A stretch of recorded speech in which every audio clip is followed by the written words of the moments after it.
reason I'm here for the season and high as a kite. Living in error with more to cap better, which couldn't be right. Everyone's here and frightfully gay. Nobody cares what people say, though the Riviera seems really much queerer than Rome at its height. Yesterday night I went to a marvellous party with Nunu and Nada and Nell. It was in the fresh air, and we went as we were, and we stayed as we were, which was hell. Poor Grace started singing at midnight and didn't stop singing till 4. We knew the excitement was bound to begin when Laura got blind on Dubonnet and gin and scratched her veneer with a Cartier pin. I couldn't have liked it more, you know. I've been to a marvellous party. I must say the fun was intense.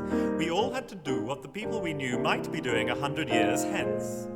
Dear Cecil arrived, wearing armour, some shells, and a black feather boa. Poor Millicent wore a surrealist comb made of bits of mosaic from St. Peter's in Rome, but the wait was so great that she had to go home. I couldn't have liked it more. You know, people's behaviour away from Belgravia would make you aghast. So much variety watching society scampering past. If you have any mind at all, Gibbon's divine decline and fall seems pretty flimsy, no more than a whimsy. By way of contrast, on Saturday last I went to a marvellous party.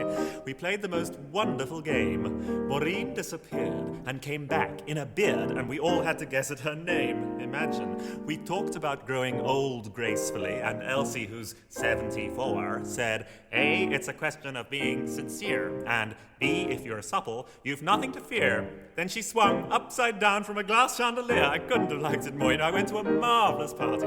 We didn't start dinner till 10, and young Bobby Carr did a stunt at the bar with a lot of extraordinary men. Dear Barbara arrived with a turtle, which shattered us all to the core. The Grand Duke was dancing a foxtrot with me, when suddenly Cyril screamed fiddle-dee-dee and ripped off his trousers and jumped in the sea. I couldn't have liked it more. I went to a marvellous party.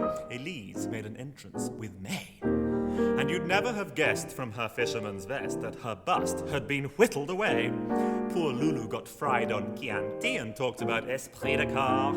Maurice made a couple of passes at Gus, and Freddie, who hates any kind of a fuss, did half the Big Apple and twisted his truss. I couldn't have liked it more.